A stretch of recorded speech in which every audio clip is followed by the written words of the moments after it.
최근에 중동에 다녀왔습니다.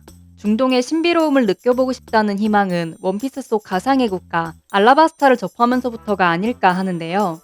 이집트를 모티브로 만들어진 해당 국가는 사막이라는 이미지와 걸맞게 늘 물 부족에 시달리고 있지만 왜인지 수도 아르바나에서만은 1년 넘게 계속해서 비가 내렸습니다. 사람들이 이에 불만과 의심을 가지고 있던 와중 비를 부르는 가루라 불리는 댄스 파우더가 왕궁에서 대량으로 발견되면서 내전이 일어나게 됩니다. 알라바스타의 왕녀 비비는 이러한 사태를 뒤에서 조작하는 배후 세력이 있다는 것을 눈치채고 해당 조직에 잠입하게 되면서 이야기가 이어지죠.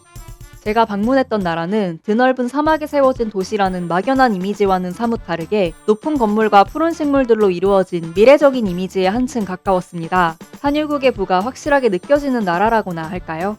이렇게나 화려한데도 어딘가 허전하다는 인상이 있어 원인이 뭘까 계속 고민했었는데요. 나름대로 내린 답은 하늘에 구름이 없어서였습니다. 구름이 없다는 것은 비가 내리지 않는다는 것. 오늘은 실제 사막의 도시와 알라바스타를 따라가며 1년에 단 며칠만 비가 내리는 삭막한 사막 위에서 어떻게 수백만 명의 사람들이 살아갈 수 있는지 설명해 보도록 하겠습니다. 도시의 생명줄. 알라바스타의 생존은 오직 오아시스에 달려 있습니다. 해당 국가의 도시들은 오아시스를 중심으로 형성되었으며 수도인 아르바나 역시 오아시스를 기반으로 성장했습니다.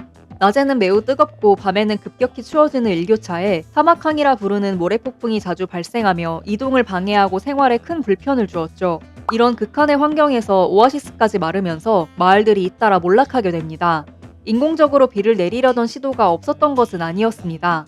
알라바스타는 댄스 파우더라 불리는 가루를 이용해 구름을 만들어 비를 내렸던 적이 있었습니다. 하지만 이 가루에는 치명적인 단점이 있었는데요. 댄스 파우더를 사용해 비를 내린 주변 지역은 비가 전혀 오지 않는 것이었습니다. 즉 옆에 있던 구름을 끌어모아 비를 내리게 만드는 것으로 물 한 방울이 소중한 알라바스타에선 전쟁이 일어나고도 남을 만한 일이었습니다. 댄스 파우더의 문제를 알아챈 왕가는 해당 가루를 전면 금지시켰고 사용하지 않게 되었습니다. 하지만 크로코다일이 이끄는 바로크 주식회사는 나라의 내전을 일으켜 주도권을 빼앗아올 심산으로 해당 가루를 왕궁에 몰래 반입시키고 이를 고의적으로 들키게 만듭니다. 현실에서는 댄스 파우더처럼 뿌리면 바로 비가 오는 마법의 물질 같은 건 존재하지 않습니다. 클라우드 시딩이라는 구름에 씨를 뿌려 비를 유도하는 기법이 있기는 하지만 실제 구름이 전혀 없는 사막에서는 무의미하죠. 수증기층 자체가 어느 정도 존재해야 가능한 방법이기 때문입니다. 그렇다면 실제 사막 국가에서는 삶의 필수품인 물을 어떻게 조달하고 있을까요? 옛 사막의 사람들은 땅을 지혜롭게 이용했습니다. 이란과 중동 일부 지역에서 발견되는 카나트는 지하의 수평으로 터널을 파서 산에서 흘러나오는 지하수를 도시까지 끌어오는 수로를 만들었습니다. 이를 이용해 사막에서 수백 년간 지속될 수 있는 마을을 만들기도 했죠. 최근엔 기술이 발전해 중동 지역, 특히 걸프만 연안국들은 낮은 강수량에 대한 대처법으로 해수 담수화를 사용하고 있습니다.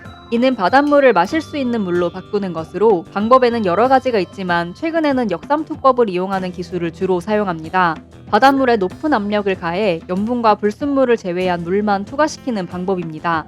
담수화는 규모가 커질수록 단가가 절감되는 방법인데요. 이에 따라 중동 지역의 담수화 프로젝트는 대부분 대규모로 진행되고 있으며 사우디의 라빅3 해수 담수화 플랜트는 세계 최대 규모의 역삼투 해수 담수화 시설로 기네스 세계 기록에 등재되기도 했습니다. 게다가 지구 표면의 71%를 차지하고 있는 바닷물을 원료로 사용하기 때문에 무한에 가까운 자원을 가지고 있다고 볼 수 있고 기후변화나 가뭄에 관계없이 안정적인 물 공급을 가능하게 만들어줍니다. 중동의 국가들은 이런 플랜트를 사용해 국가가 물을 공공재로 확보할 수 있었습니다. 크로커다일이 물을 인질 삼아 국가를 붕괴로 몰아넣은 것과는 달리 안정적인 발전을 이룰 수 있게 된 것입니다. 모래 위에 건물을 세우는 방법. 사막의 지반은 약하고 모래 폭풍이 많습니다. 또 사막의 모래는 건조해 뭉쳐지지 않기 때문에 그 위에 건물을 세우는 것은 엄청난 기술이 필요하죠. 예멘 하드라마우트 지역의 고대 도시 시밤은 수백 년간 지속된 사막 건축물을 세운 것으로 유명합니다. 시밤의 건물들은 진흙벽돌을 쌓아 올린 흙으로 만든 독특한 건축 양식을 가지고 있는데요. 이로 인해 사막의 맨해튼이라는 별명까지 가진 유네스코 세계문화유산 도시입니다. 이들은 흙을 사용해 초고층 건물을 밀집시켜 건설했다는 특징이 있습니다. 이 건물들의 재료로 쓰인 것은 하드라마우트 와디라는 계곡에서 얻은 진흙에 지피나 풀을 섞어 햇볕에 말린 어도비 벽돌입니다. 흑벽돌은 비와 바람에 쉽게 침식되기 때문에 주민들이 정기적으로 외벽에 새로운 진흙을 덧바르는 방식으로 보수 작업을 하는데, 이것이 시밤 건축물들이 오래 유지되는 비결이죠.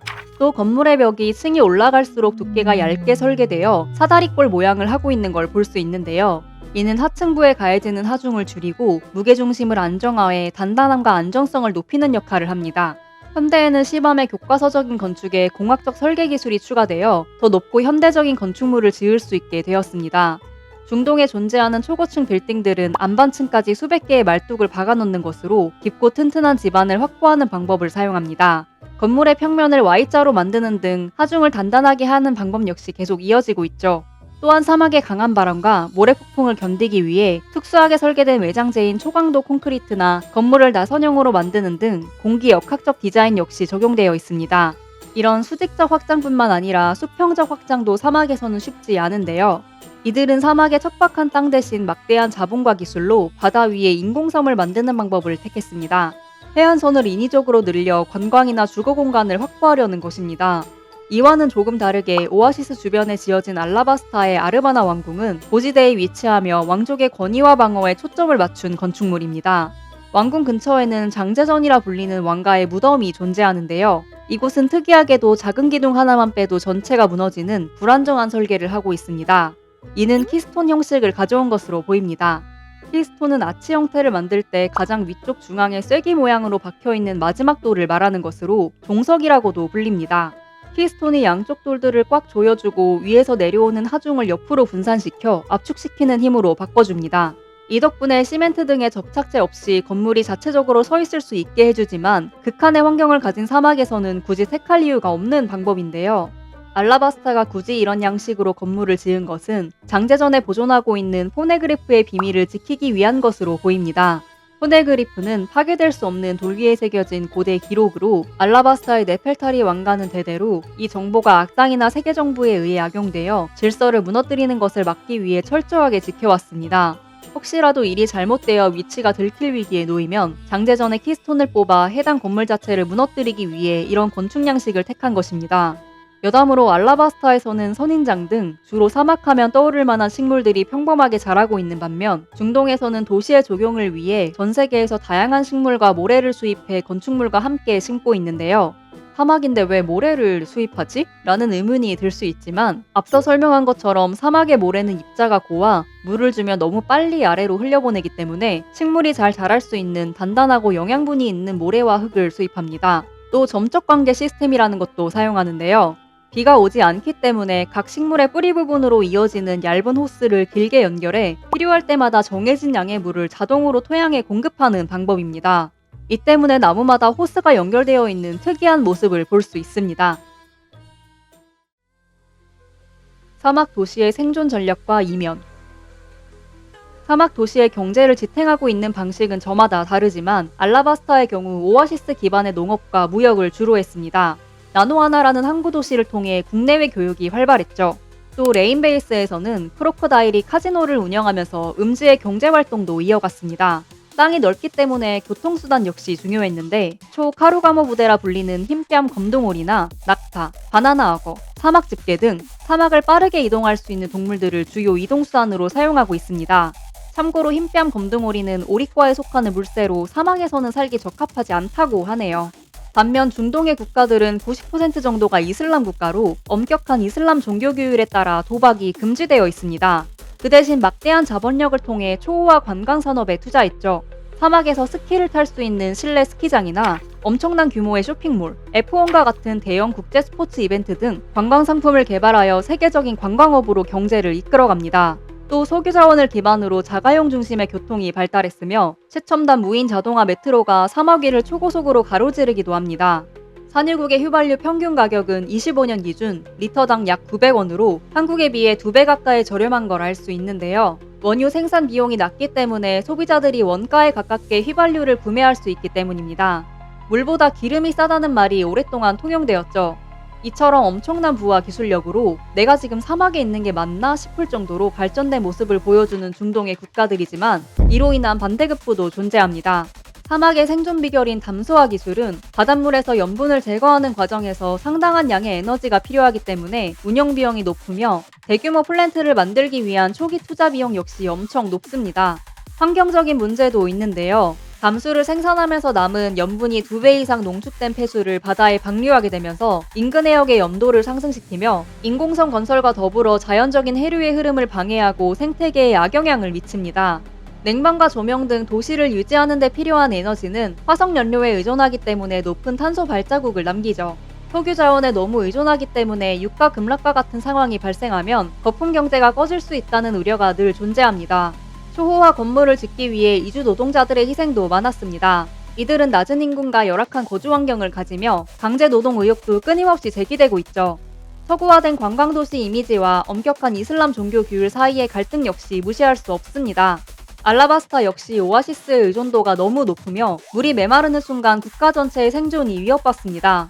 실제로 물 부족 현상이 일어나자 내전이라는 극단적인 형태로 폭발했죠. 현실과 가상 모두 자원 의존을 기반으로 하기 때문에 그 경제의 근간이 흔들렸을 때 도시 전체가 붕괴할 수 있는 근본적인 위험을 공유하고 있습니다. 사막이라고 하면 이집트나 아랍, 라스베이거스 등 자연스럽게 떠올릴 수 있는 곳들이 많기 때문에 당연히 사람이 살 수 있는 곳으로 인식하고 있었지만 막상 다녀와 보니 우리와는 전혀 다른 방식으로 살아가고 있는 풍경이 낯설다는 느낌을 받았습니다. 사막 위에 세워진 거대한 도시라는 점에 압도되기도 했고요. 알라바스타는 허구의 세계지만 실제 사막의 사람들이 어떻게 살아가고 있는지 체감되는 순간이었습니다. 그들의 방식에 관해 여러 가지 우려 섞인 목소리들이 나오고 있지만 지금껏 그들은 사막이라는 극한의 환경 속에서도 도시를 일구고 문명을 확장해왔습니다. 앞으로도 자연과 잘 타협하고 더욱 지속 가능한 길을 함께 찾아갈 수 있기를 바랍니다. 다루고 싶은 원피스 속 가상의 국가들이 아직 많이 남아있습니다. 스페인을 모티브로 한 드레스로자나 아마존 밀림을 모티브로 한 스카이피아 등도 다뤄보고 싶네요. 여기까지 시청해주셔서 감사합니다. 그럼 다음에 또 다른 설명으로 찾아뵙겠습니다.